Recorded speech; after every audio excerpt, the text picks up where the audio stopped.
I'm completely done. Recorded guitar, vocals, bass, drums, everything, and I'm ready to go. So what I'm going to do first is I'm going to do what's called a master bounce. You may notice that I have some tracks that I decided not to keep and I just muted. I like to keep stuff and not get rid of it even if I don't use it, just because you never ever know. So that's why you may see some of those. So what I'm going to do is select all these channels, bring my playhead back all the way. I'm going to bounce project or section. I'm going to bounce it as a PCM, not an MP3. I can select all these if I want. I want to bounce it as a PCM because this is going to be my master track. This is going to be the track that I actually master. It's a 24-bit WAV file, 100 sample rate. So it's as high quality really as you can get. It's going to bounce it as a stereo WAV file. And then I'm going to master that. So first I'm going to bounce this. I'm going to bounce it in real time, which is the best, absolute best way you can do it. This is for doing quick things that if you just want to check the overall mix or just want to burn an MP3 quick or something, you can bounce offline. If you're doing something like this is going to master, you want it as high quality as possible. That's why I'm going to real time. I don't want anything touching my mix at all, so normalize is off. I'll just go ahead and hit OK and bounce away. Changes DO. I feel unhappy, I feel so sad. Bounce has gone through. So now I'm going to deselect everything. I'm going to save this. Just because I like to, I'm going to consolidate everything. Consolidate everything into where I want it.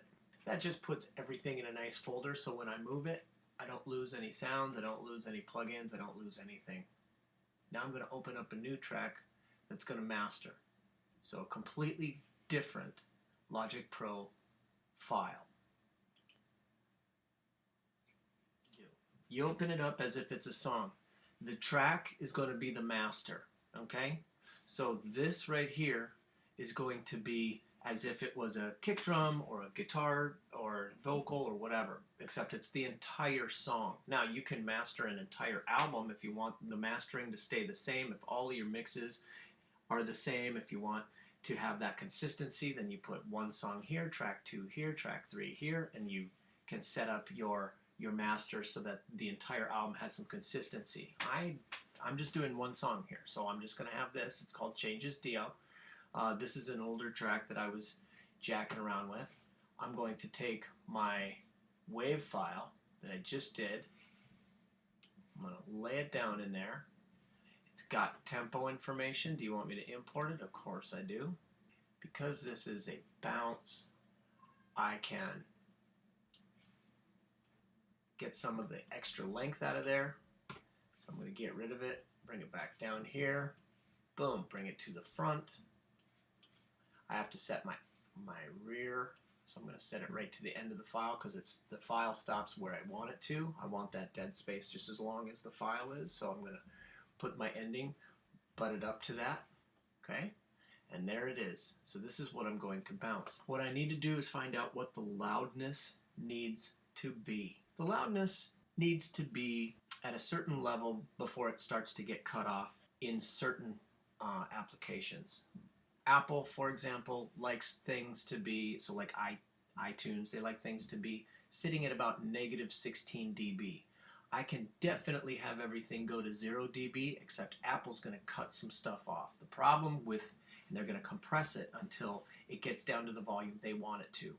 When they change it, they're changing your mix. You don't want them to change your mix, so you want to get as close to where they want it as possible. That's why you'll hear some songs that sound like really different from radio station to radio station, because radio stations collapse things too and compress them, and it just totally changes it and can ruin a mix. So YouTube wants it about -13. Pandora, those guys want about -14. Okay. I'm concerned with YouTube, so I'm going to be shooting for about -13 dB. You can go quieter if you want, but definitely don't go louder because they're just going to chop it off. Set everything up where I'm going to be at about that. The way I'm going to do that for this project, My stereo out track is going to have a loudness meter. The loudness meter has a couple of different things that it reads. It reads instantaneous loudness, but it also has what's called integrated. This is the one to really focus on. Integrated takes an average from the beginning of the song all the way through the song to the end of the song and averages out about where are you as far as loudness. Once I add my compressor, anything that I want to master with, which I'm going to put on this channel, so this channel strip is where I'm going to put everything I want to master with. Then what I'm going to do is I'm going to read everything's loudness, okay? And then that's when I need to adjust. Maybe it's too hot, maybe it's not quite right. That's what the loudness meter is for. As far as the channel strip settings, I always throw a little bit of compression on there. Platinum analog tape is what I like to use. That's just a channel compressor. I like to throw the new tube EQ. There's some master EQs that you can throw on there. Mix bus, enhanced mix, and master shine. I like enhanced mix. Just changes a little bit of the sound. I threw a limiter on there just to kind of see where I'm at, see if I'm getting any clipping at the channel. I'm going to run it all to this channel, of course. This is a stereo out. Stereo out I'm not going to affect. There's no animation on here, nothing whatsoever. I'm just going to make sure that I have this loudness meter. Start the song, it's going to play through, and we're going to see where we end up. Start, play. I feel unhappy. I feel so sad. End of the song, and you see that I ended at a negative 14 and a half. That's not enough to have to do any adjustments. I like exactly where it's sitting. I'm ready to bounce my master. So I go back to the beginning. Once again, same thing. Bounce projector section, PCM, real time.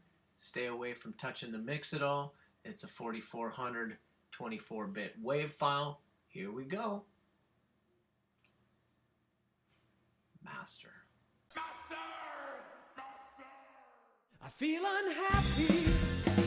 I feel so sad. Well, I'm going to post this as a music video onto YouTube. That's the reason that I decided to bounce in 24-bit, just because it's as high quality as possible and I want my representation to be as high quality as possible. MP3 is not even close to as high quality as you can get. That's why I choose wave file, but you can choose whatever you want. Rattrap Productions, we teach you how to do stuff, how to record, master a song, including automation, using amplitude, recording instruments like drums, bass guitar, vocals, electric guitar. I showed you how to do everything from the very beginning to the very end. Cheers, mates. Make sure you subscribe.